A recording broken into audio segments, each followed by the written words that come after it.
morning and welcome back to the lecture series on partition of India in print media and cinema. We are discussing Refugee, Desh and Nation. We have already discussed the journey of the refugee in becoming the citizen and how problematic, how dual and nuanced the identity of the refugee citizen is.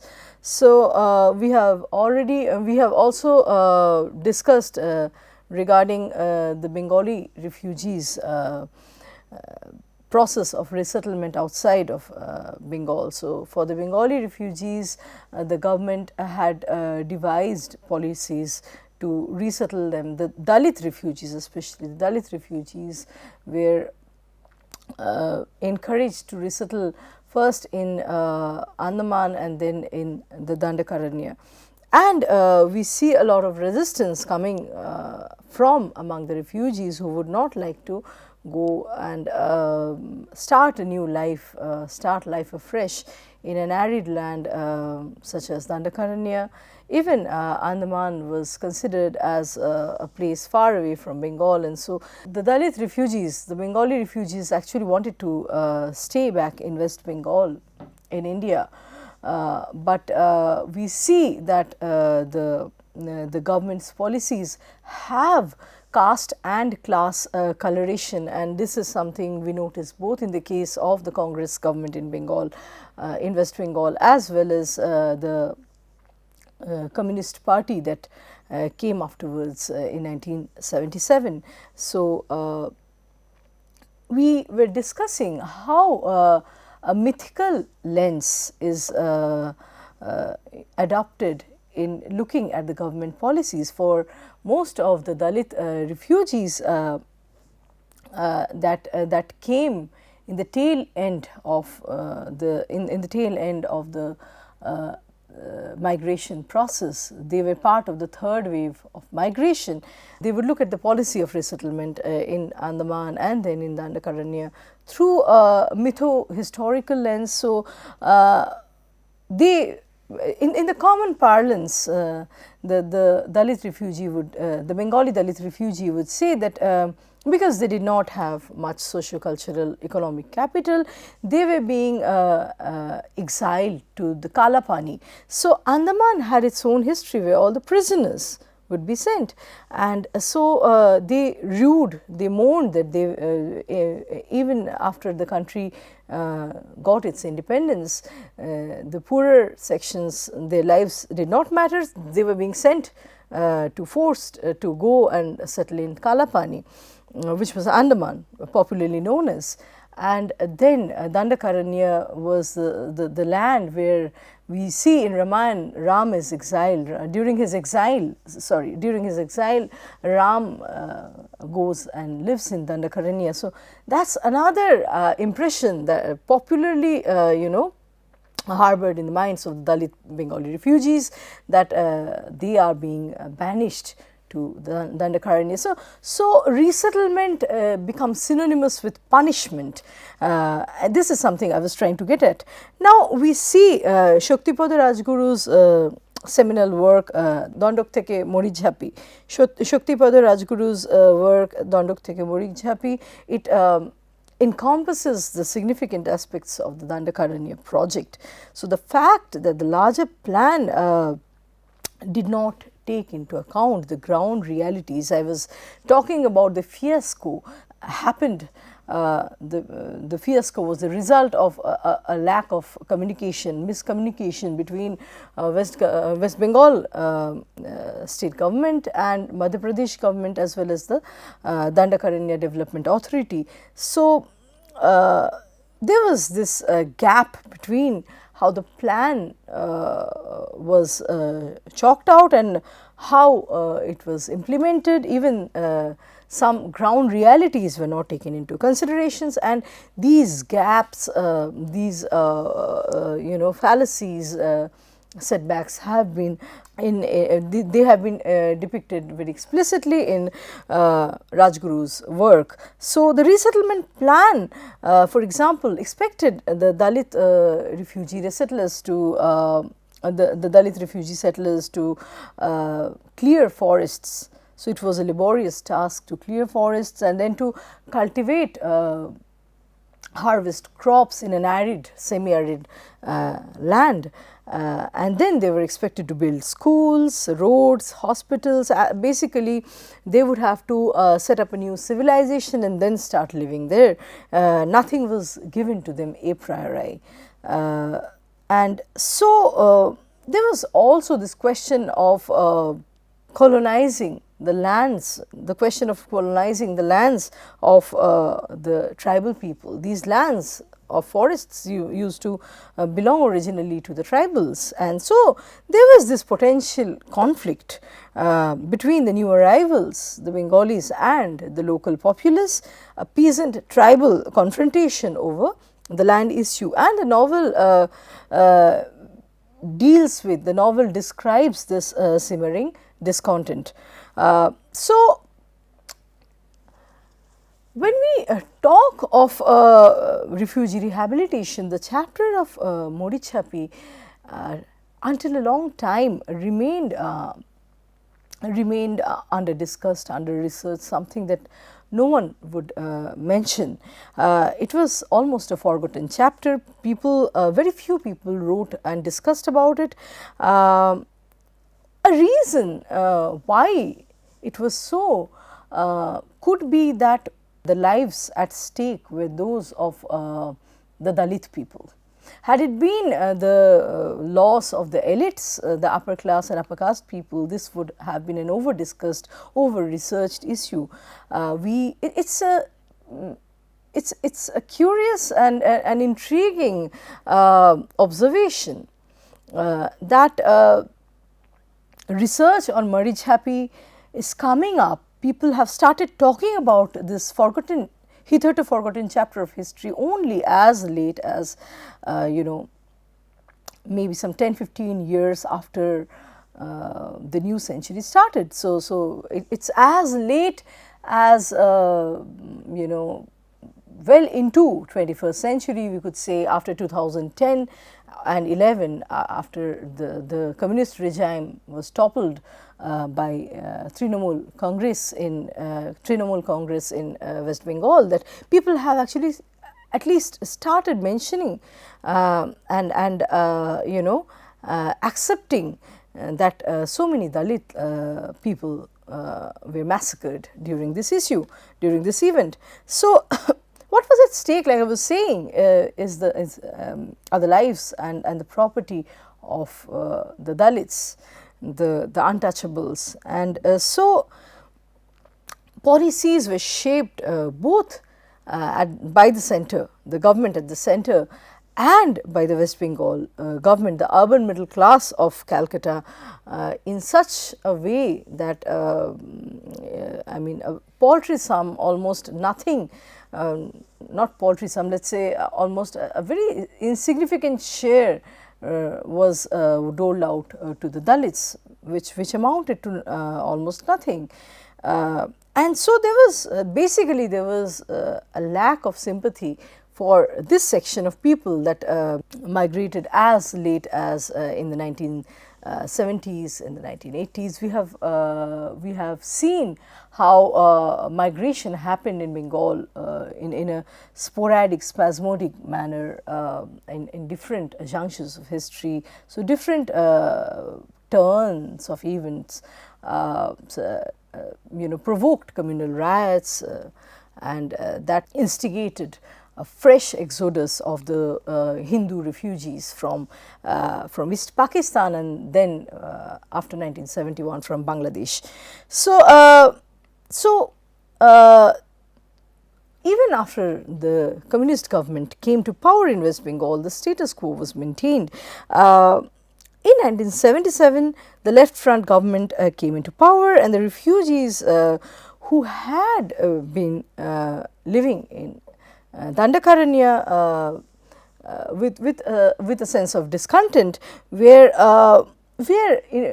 actually hopeful that with the new government they should be brought back to West Bengal, basically given some land to resettle in West Bengal. So they were hopeful that the new government would embrace some of their demands, some of the Dalit refugee cause, and they would rehabilitate the Bengali refugees, the Dalit Bengali refugees in West Bengal.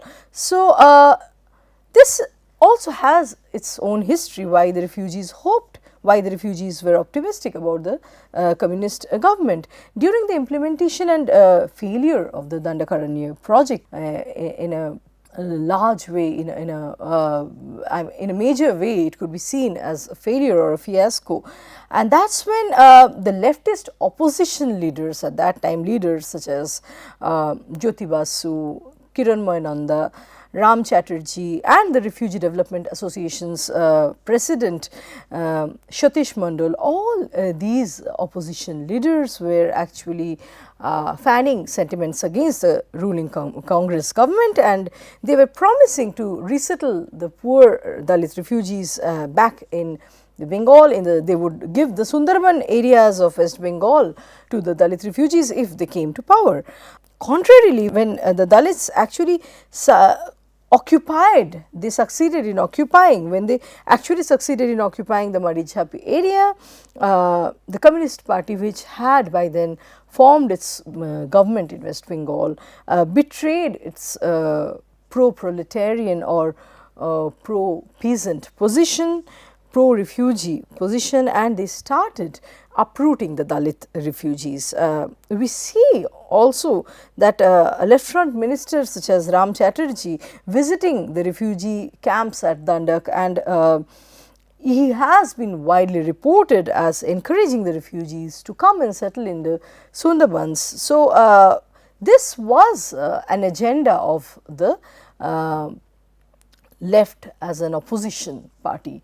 So when the left used to be an opposition in Bengal, the question or the question of Dalit refugees resettlement in West Bengal was strongly, vociferously taken up by these leaders in the forefront, but they as the popular version goes, they had become turncoat later on.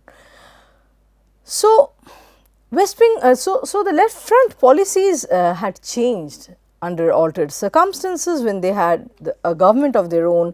The new left front government came to power, ironically they came to power with a large number of refugee votes, and they urged the same refugees, especially from the lower rungs, to go back to Dandakaranya and refuse to entertain their demand of settling in West Bengal. So here we see the left government's self-perpetuation and reproduction of power being accomplished necessary through violence, and it also reveals it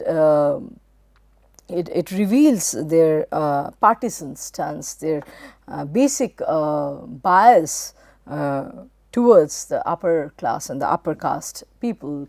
Their upper caste conservative attitudes become obvious. We see, for example, Jyoti Basu's speech being circulated as leaflets by the government of West Bengal. It would be titled Dandakaranya theke ফিরে আসা উদ্বাস্তুদের প্রতি মুখ্যমন্ত্রীর আবেদন, or Chief Minister's petition to the Dandakaranya returnee refugees, and dated April 11, 1978, and it basically requested the refugees that had returned from Dandakaranya hoping to get some land in Sundarbans to retrace to the Malkangiri areas, and promising them that those areas would be developed in the near future. What was implicit in this promise is that those areas would be developed through the labor of through exploiting the labor, free labor of the Dalit refugees. So around 10,000 Namasudra refugee families under the leadership of Satish Mandal, who was the president of Udbastu Unnanshil Samiti, had set sail and settled in Marichhapi. So, the government declared Morichapi as a reserve forest area which could not be used for human habitation, and so refugees occupying such areas were seen as tantamount to violating the forest acts through destroying the existing and potential forest wealth and creating ecological imbalance. We have testimonials by Dalit refugees who later on wrote their own books, writers such as Nirmal Kanti Dhali and Radhika Ranjan Biswas, who attest to the brutality instigated by the communist government subsequently through encouraging the police force to carry out random massacres of Dalits and sabotage their lives and property.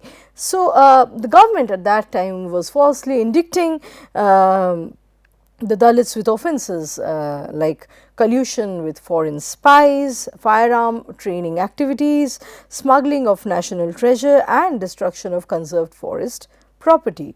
So, there were many families that had sold their belongings and started journeying for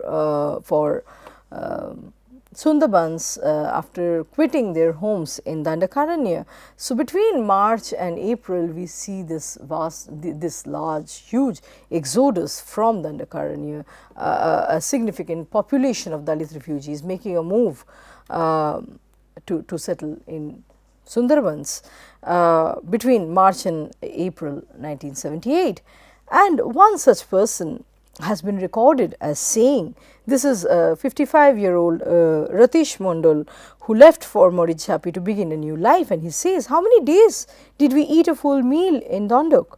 We spent 20 years like that. Can't we manage 3 months more? But I am no longer a refugee. My Bastuhara title is at an end.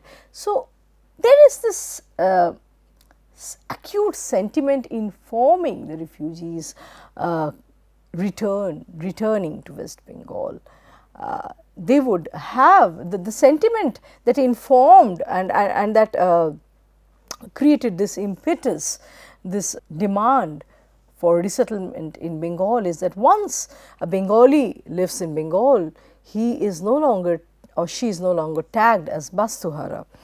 So, a term like refugee, like Bastuhara, have their own sense of the weight of taboo that they carry is undeniable, and this is something a lot of refugees were struggling to come out of.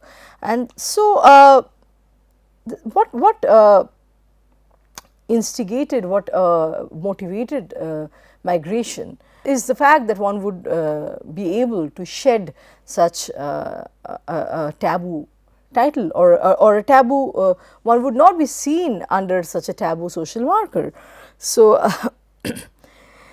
yet one observes that leaders from the Revolutionary Socialist Party RSP, which is a Marxist-Leninist faction of the left wing, and who proclaimed that the Marichapi area belonged to them, would ominously patrol the area. They would incoming refugees under surveillance. On 26 January 1979, so the government sponsored goons enacted absolute economic and food blockade on the island to force the settlers to go back. So, the police launches surrounded the island. The refugees were tear gassed, their huts, their tube wells, fisheries, their equipments were basically demolished. Those who tried to cross the river in makeshift boats were shot at. So, refugees were plainly armed with carpentry tools, makeshift bows and arrows, and so they were no match for the government forces that were using guns and ammunition. So, the community, so we see that there was this conscious attempt to deprive the refugees of food and water, and many died of starvation, some died of police firing, and a conservative estimate would give the number of dead men women and children to be somewhere close to about several hundred. It is also understood, it is also claimed that the dead bodies of the people that were shot at would be thrown into the river. Now, a few months after the incident, 3-member committee was formed, including ministers like Prasannabhai Mehta, Lakshminarayan Pandey and Mangaldev Visharad, who visited the Madhijhap area for inspection on March 22, 1979. And however, they learned from the West Bengal government that the deaths were mainly caused due to starvation and dearth of medication. So, a report is prepared based on what this committee learns from Bengal, from the agents of the government. And so, a report is produced to Prime Minister Morarji Desai in the 1980s, stating that nothing problematic was observed about the Madhijhap incident.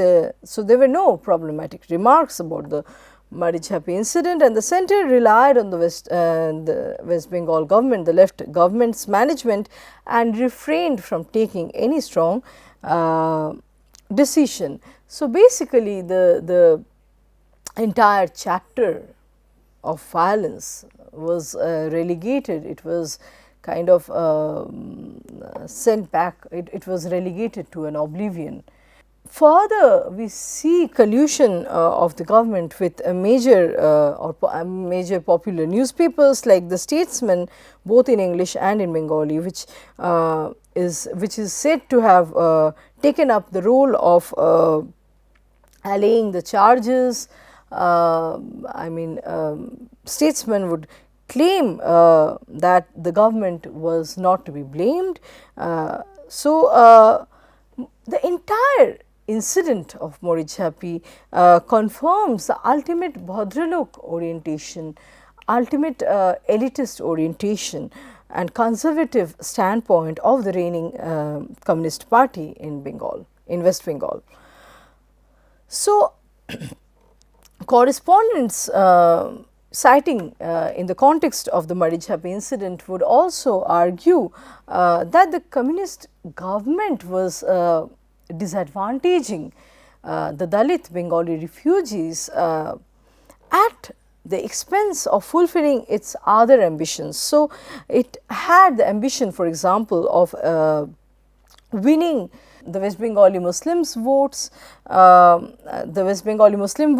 then it targeted a peaceable relation with peaceable relations with the abutting states. So, it would accommodate working classes that migrated every year to Calcutta, working classes that were originally from Odisha, from Bihar and from Uttar Pradesh, in a bid to do so as a way of accommodating the labours from adjacent states and winning the Muslim votes.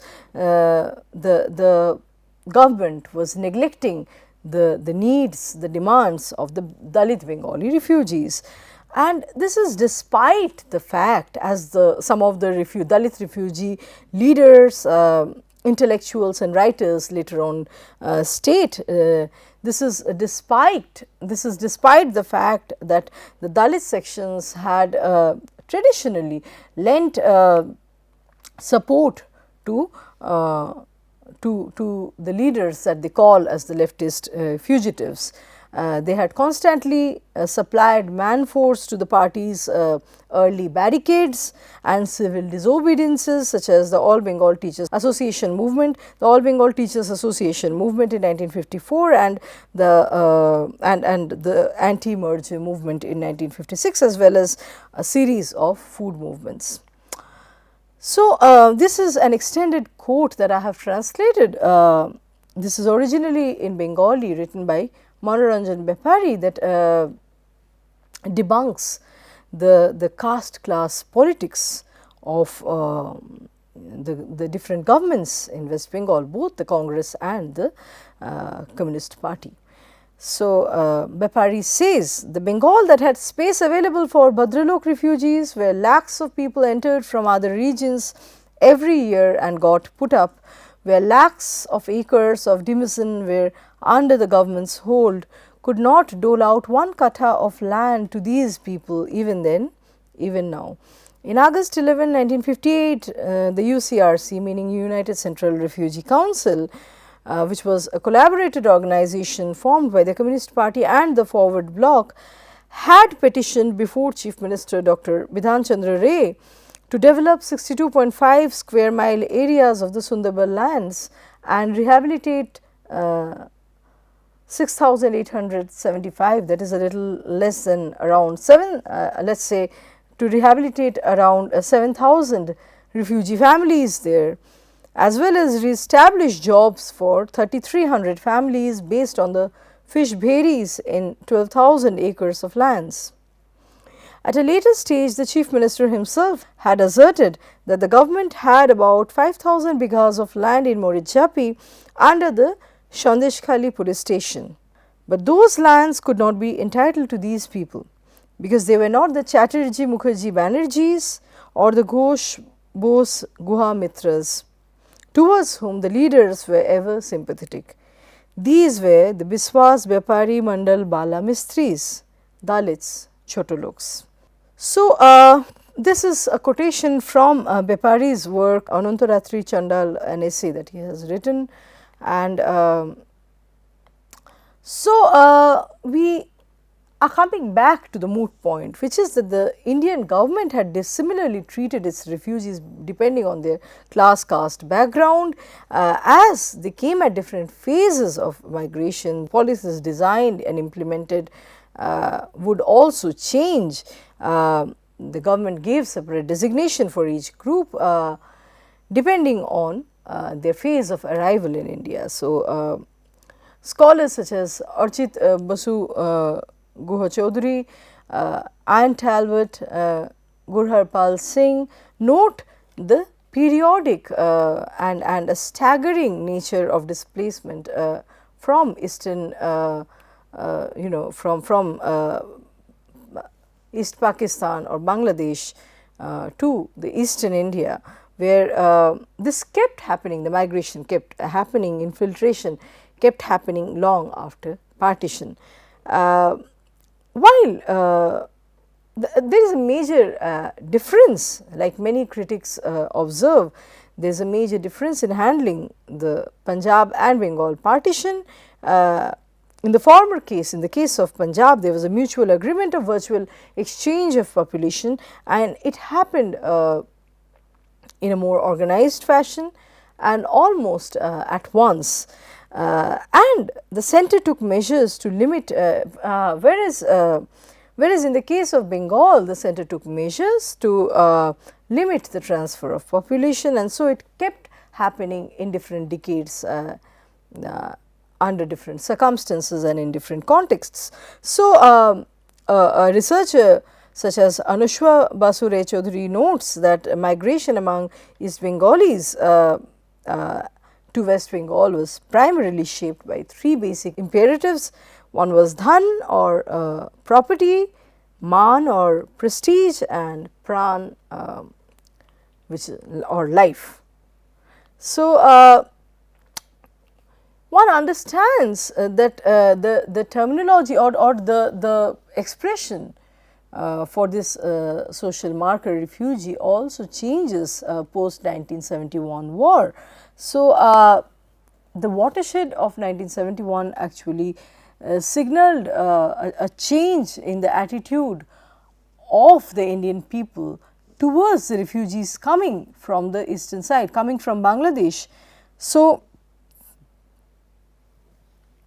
the era of citizen refugee had ended, and unlike the predecessors, the post 1971 migrants from Hindu and Buddhist communities, these minorities that migrated to India from Pakistan after March 1971 were not treated as putative citizens. The question of offering them citizenship was not considered. They were rather seen as marked as foreigners and identified as temporary sojourners that were coming to India only to go back. It was expected that after some time they would go back.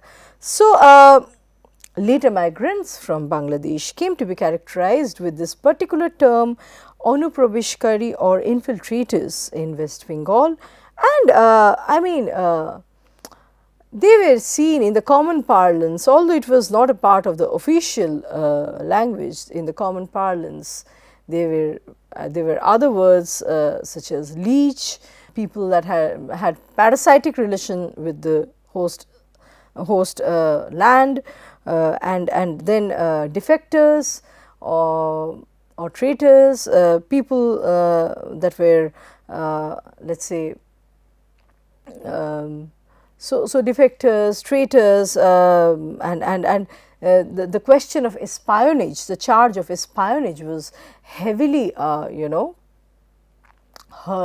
at these refugees that were coming in the later phase. So, the transformation of the citizen refugee to the Bangladeshi infiltrator had, however, not happened suddenly. When was it exactly that the citizen refugee, someone that had prospects of being assimilated, being included and made a part of Indian citizenry, suddenly change from the traditional words such as migrants. So there was this sudden transformation from the terms such as migrants, refugees, displaced persons that were being used since 1947 to terms such as spies, defectors, traitors, infiltrators, leeches, parasites and so forth. And it was not a sudden affair.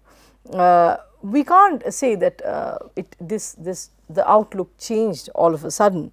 So, so we see that for the latter, for the Anuprabishkari, the post 1971 populace, there was no question of being assimilated, of being integrated into into the process of becoming an Indian citizen, the question of being transformed and included as part of citizenry, that was not being considered anymore. So, they were marked and permanently marked as outsiders who were required to return. And the regime of rehabilitation in West Bengal was not merely a result of contestation between the West Bengal government and the East Bengal refugees. So, the policies that churned out, that came up were not happening only as a result of a dialogue between the East Bengali refugees and the West Bengal government.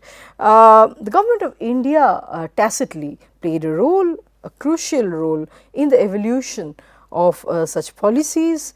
And so, the West Bengal's success in adopting policies, for example, that were explicitly caste class biased would be possible only through active support from the government at the center. So, the self-reliant refugees appealed to the state for recognition of their social eminence, their contribution to the state making process, and so it's a paradox that the policy of self-rehabilitation, which should have concentrated and considered more the case of the people that actually needed the state's help, went on to reward, lionize and celebrate the image of the image of image of a posh section, an elite section, which could manage on their own, which had enough and even surplus. And so, the refugees image, like I will discuss in my subsequent lecture, the refugees image, ironically it was shaped through the picture that was presented by this upper cream section people, and they were being rewarded, they were being celebrated and lionized. The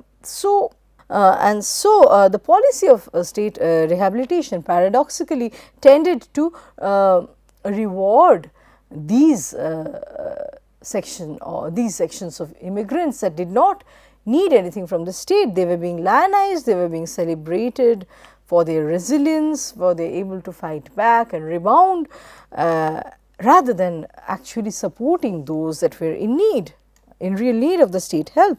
And so, those that were left on the margins of the new citizenry symbolize the state's failure to accommodate, to design policies that could accommodate the subaltern, the ones at the very bottom of the ladder. So, we are going to continue our discussion on this topic, but in our next class. Thank you.